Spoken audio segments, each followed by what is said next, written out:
Terima kasih saudara, Anda masih bersama kami di Sapa Indonesia Malam. Saya Niluh Puspa. Saudara, Israel menyerang Rafah yang jadi lokasi lebih dari 1 juta pengungsi Palestina.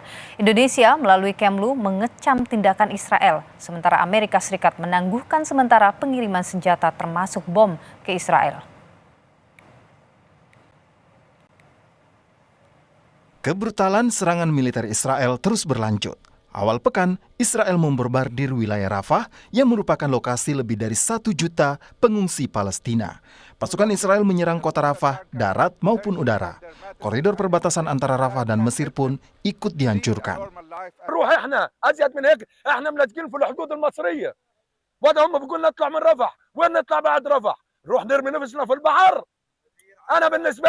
من رفح ما كنتش هطلع انا خايف على اولادي الصغار انا عشت قد ما عشت مش مشكله لو متت في 60 سكن بس ابني الصغير هذا ايش ذنبه. Pemerintah Indonesia melalui Kementerian Luar Negeri mengecam serangan militer Israel ke kota Rafah.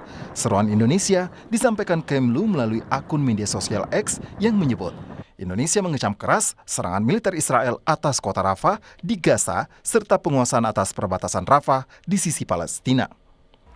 Serangan Israel ke Rafah membuat Amerika Serikat menangguhkan pengiriman senjata ke Israel.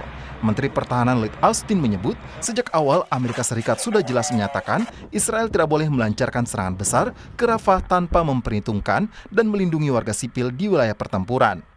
Again, I think we haven't made any decisions. We did pause as we reevaluated some of the security assistance that we're providing. Very clear, Senator, as you know, from the very beginning that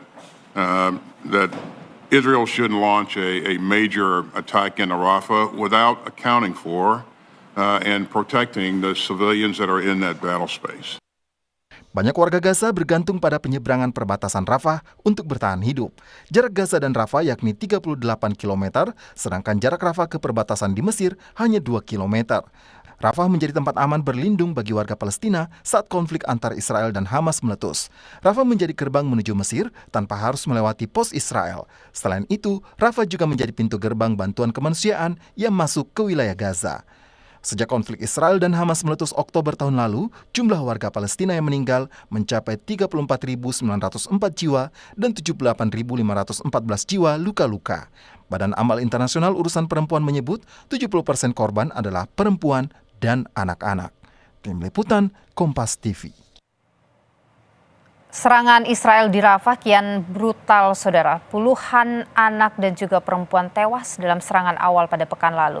Bagaimana sikap Indonesia dan juga tentu dorongannya ke PBB atas tindakan Israel ke Rafah ini kita bahas bersama dengan pakar hukum internasional Prof. Hikmahanto Juwana. Prof, selamat malam, sehat selalu. Selamat malam, terima kasih Puspa. Ya, Prof, kalau kita lihat serangan yang dilakukan Israel ini kan semakin brutal ya. Ini lokasi pengungsian yang besar begitu di Rafah diserang sekarang. Apa sih yang sebenarnya Anda lihat jadi target utamanya Israel nih? Kenapa semakin brutal begini? Lagi-lagi 3 hal yang diinginkan oleh Israel. Pertama adalah pembebasan terhadap sandera. Karena Israel percaya bahwa sandera yang dipegang oleh Hamas, warga Israel, itu mungkin saja dibawa ke Rafah. Yang kedua adalah Israel menghendaki agar anasir-anasir Hamas di Gaza, yang mungkin sekarang juga mencari perlindungan di Rafah, di pemukiman penduduk dan lain sebagainya, itu bisa dihilangkan. Karena menurut Israel, ada 1 batalion Hamas yang ada di Rafah. Dan yang ketiga adalah ingin menguasai Gaza, termasuk juga Rafah. Sehingga kalau dikuasai oleh Israel, maka dari Gaza tidak lagi harapannya akan ada serangan-serangan ke Israel. Jadi 3 hal itulah yang menjadi keinginan dari Israel. Kemarin memang akan ada kesepakatan gencatan senjata, namun Perdana Menteri Netanyahu mungkin berpikir bahwa kita sebentar lagi akan menang, kita sebentar lagi akan menguasai Gaza, kita sebentar lagi akan bisa membebaskan sandera. Sehingga beliau mengatakan bahwa ada ataupun tidak adanya kesepakatan gencatan senjata, beliau akan terus menyerang Oke. Begitu. Oke, Hamas kan juga sebenarnya sudah setuju dengan gencatan senjata itu. Israel masih tetap ngotot begitu, Prof.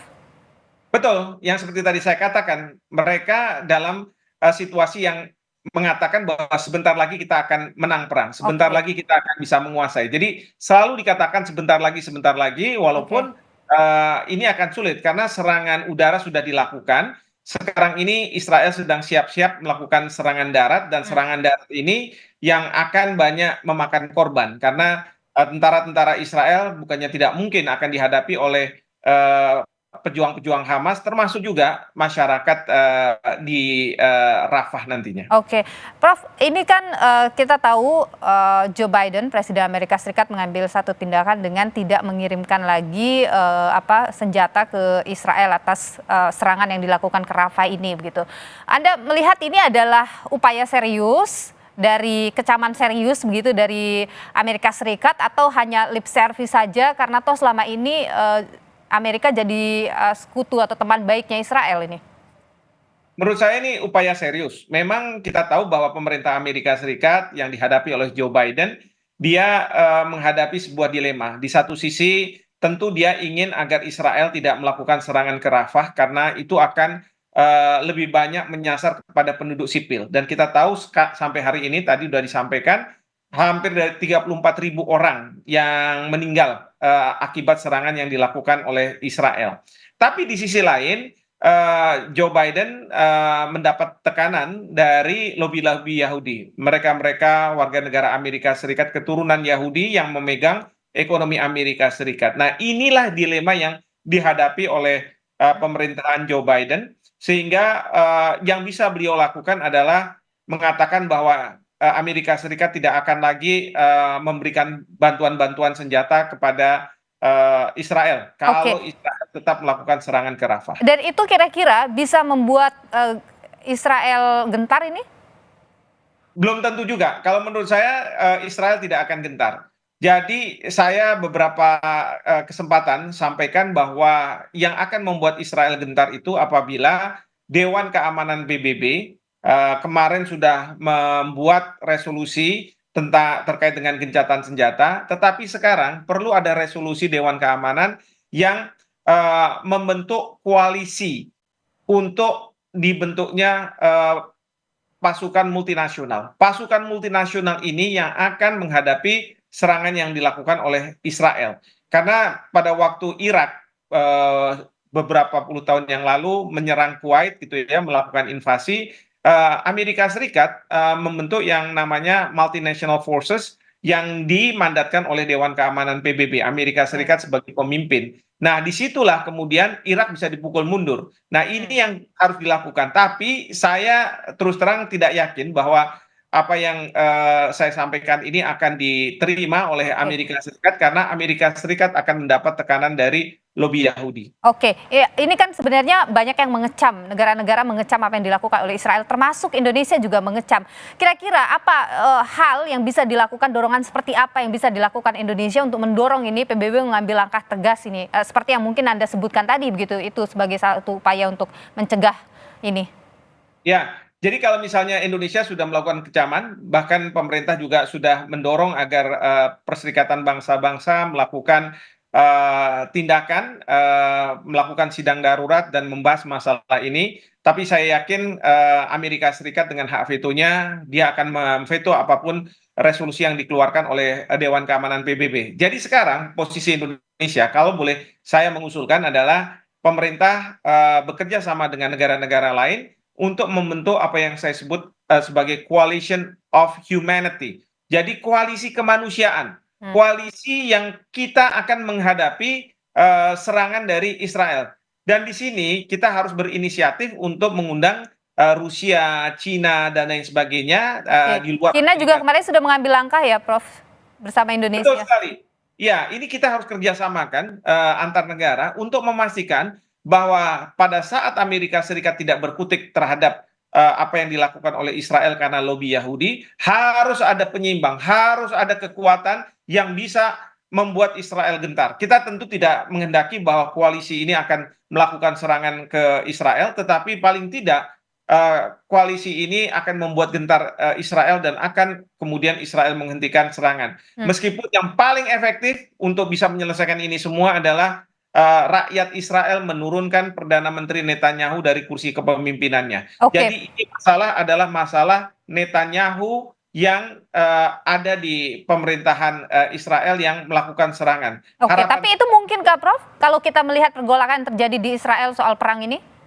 Ya, mungkin saja. Karena masyarakat di Israel sekarang sudah mulai bertambah mereka yang menentang apa yang dilakukan oleh Perdana Menteri Netanyahu. Mereka mengatakan bahwa ini akan membahayakan Sandra, ini akan membahayakan warga Israel di seluruh dunia karena bukannya tidak mungkin mereka akan mendapat ancaman, mereka akan mendapat serangan ketika mereka ada di berbagai negara dan kemudian ada masyarakat yang melampiaskan kemarahan kepada Israel tapi ditujukan kepada mereka.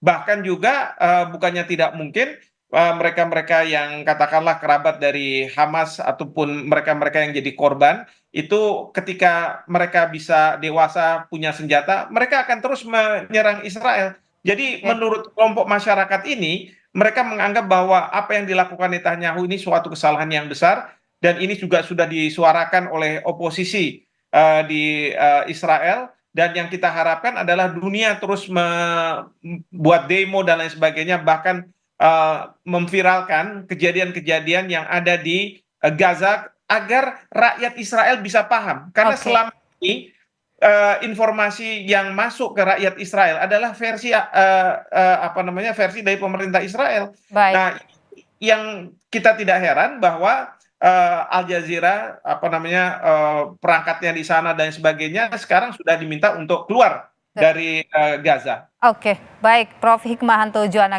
terima kasih atas pandangan Anda di Sapa Indonesia. Malam sehat selalu, Prof. Baik, terima kasih. Selamat malam. Saudara